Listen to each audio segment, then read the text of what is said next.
happen. I remember even during when the U.S., when they came in and they were bombing Iraq and all of that, we thought this was just going to be another bombing and, it will end with nothing, because we know how powerful Saddam was at the time. No one believed it, how easy it was to invade Iraq. But I remember one of the funny things that said on the pamphlets, they said, if you know any Ba'ath Party member, you need to turn them in. And I took the pamphlet to my family, and we all just bursted into laughter, because the entire Iraq, like all of Iraqis, they were all Ba'ath Party members. I was the only one in my family who was not, because after 13, you have to register in school, and that was the year they came in. So I was the only one who did not register as a Ba'ath Party member. And we were making jokes that I was going to turn them all in. But that should tell you the level of how much the U.S. were not prepared and how much they didn't know about what's going on in Iraq. I think that was one of the mistakes that led to the civil war and why Iraq was in such trouble when the U.S. came in, because they didn't even realize the simple information. Absolutely fascinating. The sanctions, you mentioned that they were really difficult. You often hear, literally things like these sanctions caused X number, hundreds of thousands of deaths. And that's actually a war crime on the side of the U.S. How do you view that? The way that I view it is differently from most people, because I think that Saddam was a monster and he was killing his own people, and he was threatening the entire world. He was threatening to invade other countries, Arab countries. He was committing genocide and using chemical weapons of mass destruction against the Kurdish people. The mass graves that, he hid, and we found out after the war, that had thousands of families and children buried alive, anyone who opposed him. I think that was, the U.S., and it wasn't just the U.S. that put sanctions on Iraq. It was the UN. Many countries did that to curb his behavior, to get him to stop, but it didn't stop him. And sadly, the Iraqi people were paying for that. But what else can you do? How can you stop someone from gaining more power? You cannot feed the monster. You have to cut off the supplies. You have to fight them. And, to me, this is very similar to what's going on right now with Hamas in Gaza. And people are wondering, why is this happening? It's literally the same situation. Like Hamas, whenever they get all the funding from anyone, they don't even give it to the people of Gaza. They use it for weapons. They use it to become more powerful. It is the same situation with Saddam. And we'll be right back after a quick commercial break.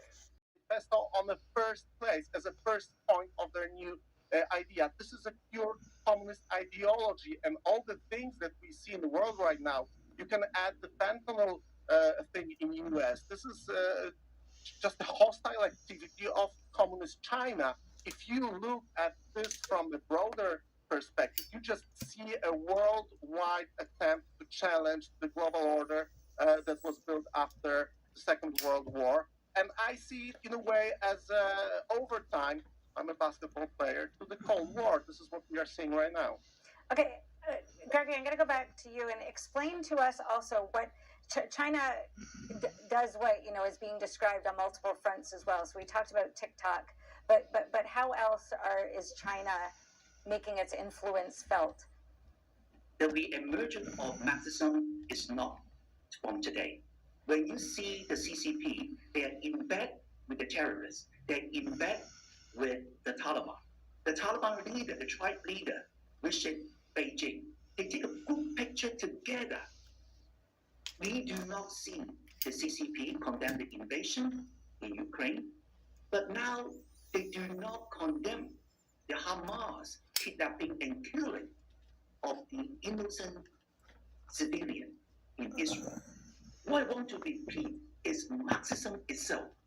They know that even though they don't want to admit this Cold War has begun, they actually did it in a way that in accordance with their textbook style. Do it, but do not admit it. This is the mindset I think all our audience need to recognize. This is a classic Marxist warfare. Do it without a logic in it. Mike, what have you learned along the lines of what Gregory was just talking about between the connection between U.S. and Russia? Quite a bit, especially if you follow who the characters are in Washington and New York and elsewhere. We have old Soviet active measures instruments and Soviet active measures agents, people older than I am, who are behind the scenes and sometimes right up front running these protests and the support activities for these protests, everywhere from think tanks in D.C.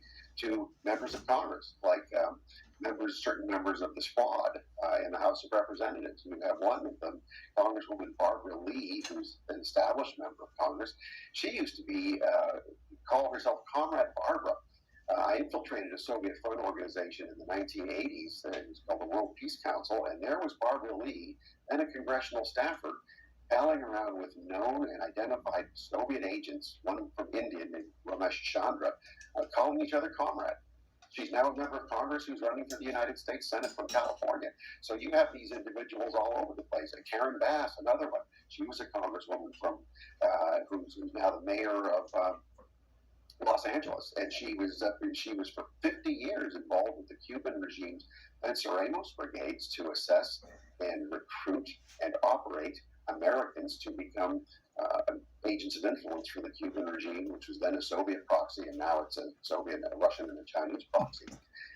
You have the Workers' World Party. Azra, in the previous segment, had a poster from the Workers' World Party that she got at the protest. That party was founded in the 50s and was loyal to Chairman Mao. It supported Mao's Cultural Revolution, and it supports the regime in North Korea. And so you have these different state-funded or state-backed actors that never went away. Michał, I see you might want to jump in here, and I also want to ask you about the project of decommunization that happened, in Poland, and was that successful, or are we seeing the same kind of relationships there? Well, I would love it to be successful. Let me put it this way.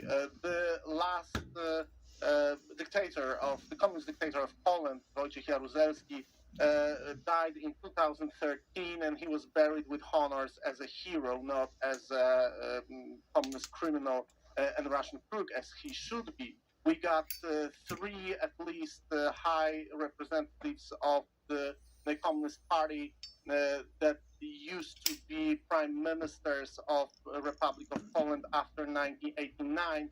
Three of them are registered or were registered as spooks of the Communist Secret Police and are sitting in European Parliament right now, being members of the mainstream parties. The problems that Michael was talking about in US, we do have in Europe as well. We do have those problems in Poland as well, despite the fact that we are actually having the old communist archives open. Every scholar, every student, every researcher, and every journalist can look for the data and for information in those files. And if I mention the name, probably everybody knows in the context of Polish fight against communism, you have to be aware that Lech Wałęsa, the great figure, was also a communist spook called the name Polek, and everybody knows that. No one wanted to admit it in Poland for 30 years. And finally, when the documents were found, they weren't found in the archives, the state archives, but in the closet in the home of the general of the Polish KGB, which was Służba Bezpieczeństwa, one of the highest figures of the communist system. When he died, those files were found in his home. And were sitting there for 30 years, which means that those lines, those connections that Michael was talking about are still active all over the world.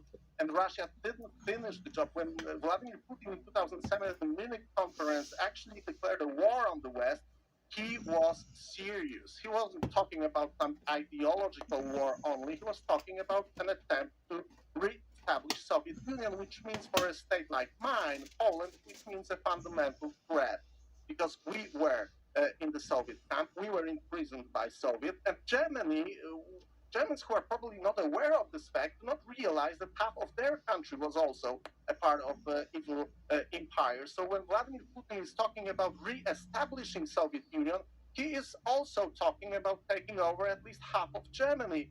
building a Nord Stream in that circumstances with that knowledge is just pure madness. The reset policy was also a madness, and we unfortunately have our own reset policies, which we described with Professor Stanskevic in our docu-series, which is available online. Okay, Gregory, let me go to you. How does China see Russia's ambitions along these lines? Working in concert, or at some point, want to buck that? Well, on the highest level, they are willing to see the re-emergence of capitalism, the re-emergence of the Marxism. The Marxism 2.0 is so real. Let's look at my hometown. A whole city that used to be the pearl of the East Asia now become a red China. And professor cannot even give a speech in a university that talking about why we should stand with Israel. This is exactly the mindset from the higher level, the Beijing government. Okay, they try to export the so-called ideology. They need to be in balance. They need to be a role player representing their ideology.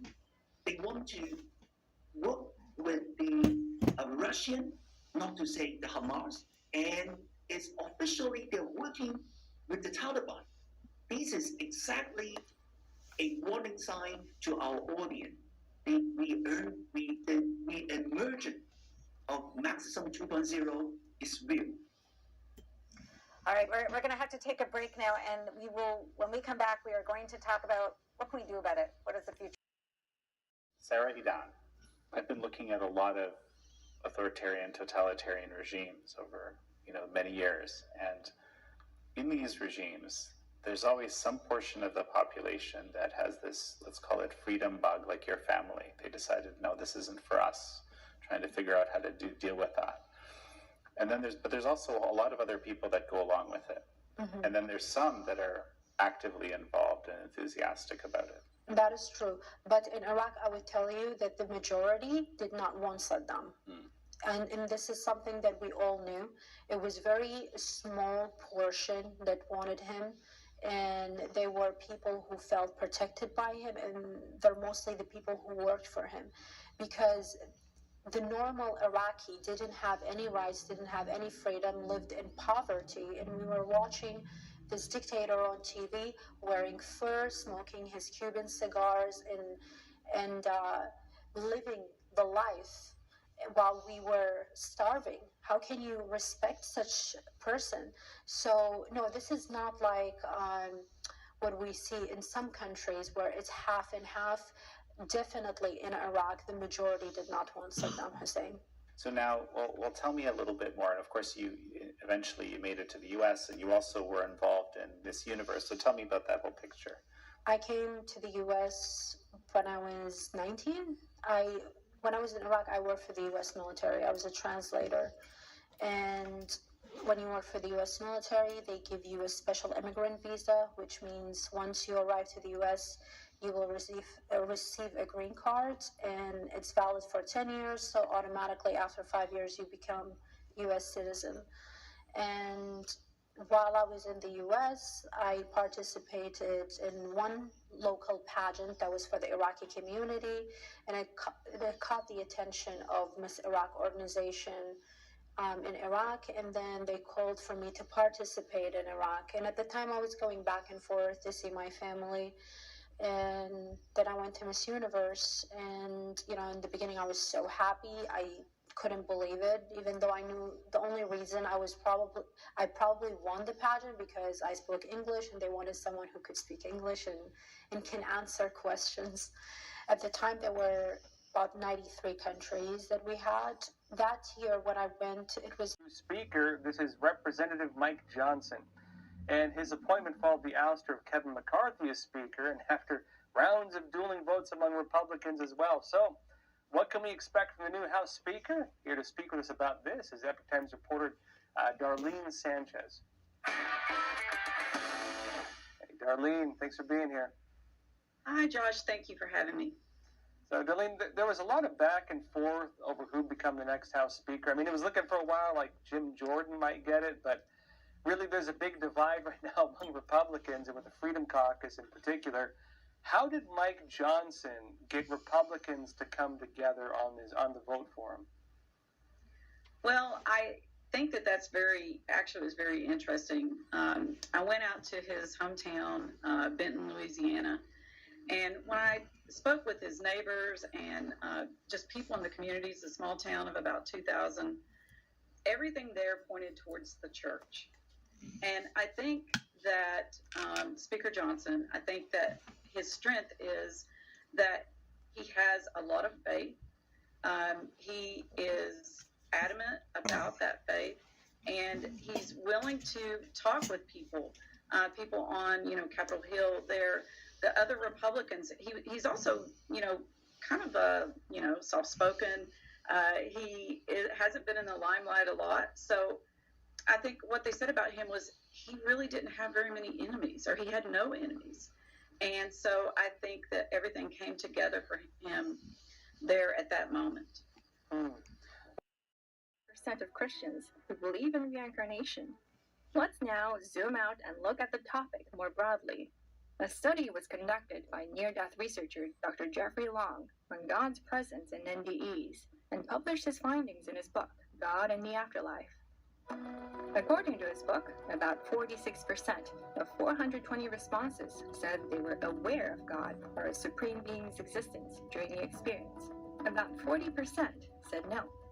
Near-death experiencers were also asked if they had a sense of knowing special knowledge or purpose during the experience. I've had a couple. About 46% said yes, 41% no.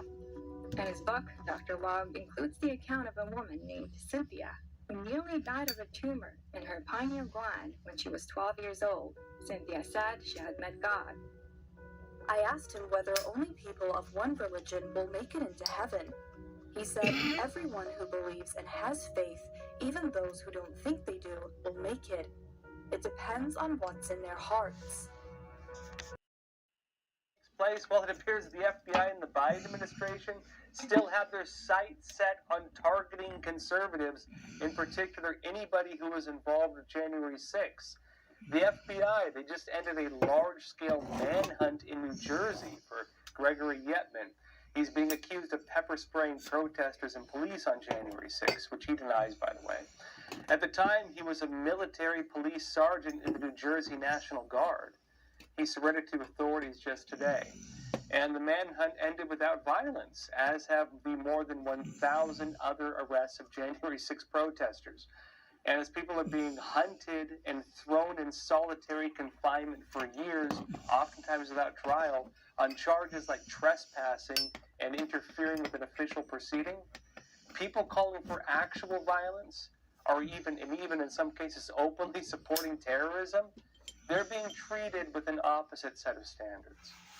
Now, in other news, the culture of the U.S. military is being altered by politics, and there's now a group of U.S. Navy SEALs speaking out against it. A group of Navy SEALs that is now exposing what is taking place. And here to speak to us about this is Asa Miller. He's one of the former Navy SEALs on this, and he's the star of the SEALs Beat Biden documentary. Asa, thanks for being here. Absolutely. Thanks for having me, Joshua. So to start, we hear about recruitment shortages in the military right now. What do you think is causing this? What we see in the military is a complete lack of leadership. And to go along with that, we see wokeism running rampant. Our military leadership is more focused on pushing left-wing ideologies and political agendas than they are leading troops into combat and defending the nation. Yeah, and I think that this is taking a direct, you're seeing the results in our retention and recruitment numbers. Yeah. Well, I understand you and other SEALs took a stand against the military's vaccine mandates. What happened with that? Scripture tells us that we're to be watchers on the wall. And in 2021, me and 20 other SEALs at my SEAL team were faced with a choice to either receive a not only unlawfully mandated experimental vaccine, but also one that was developed using aborted fetal cells, which as Christians goes directly against our conscience and our worldview. And so we stood up, we fought against it, we said no, And since then, over 250,000 other service members stood up, said they would not take it. And it took us a couple years to fight this. Over 8,000 service members were discharged over this, and we've won in the courts and we've won in Congress. But to date, there's been no accountability to the military leadership and the political leadership who knowingly forced these vaccines on us. So SEALs Beat Biden is not only the story of what happened, but also kind of lays out the roadmap going forward of how we need to call for accountability. Leadership needs to be held accountable for their actions, and we need to start turning the tide on some of this. Yeah, well, I've heard different narratives. I know some people say, oh, just forgive and forget. Nobody knew at the time, and they try to excuse it. Why do you think it's important to have accountability for the people who maybe did violate certain rights of service members? Look, the military has been the most trusted institution in America for decades, and one of those reasons is because people, the people in America, can look to military and see men and women who are disciplined, who are held to standards, and because of that, they can be trusted. And if we do not see any accountability, one, it destroys the trust that the American people have rightfully put in the institution of the military. And secondly, it does nothing to stop something like this from happening again. And thousands of people's lives were affected by this, ruined by this, and many more could have been if Congress hadn't stepped in and said no.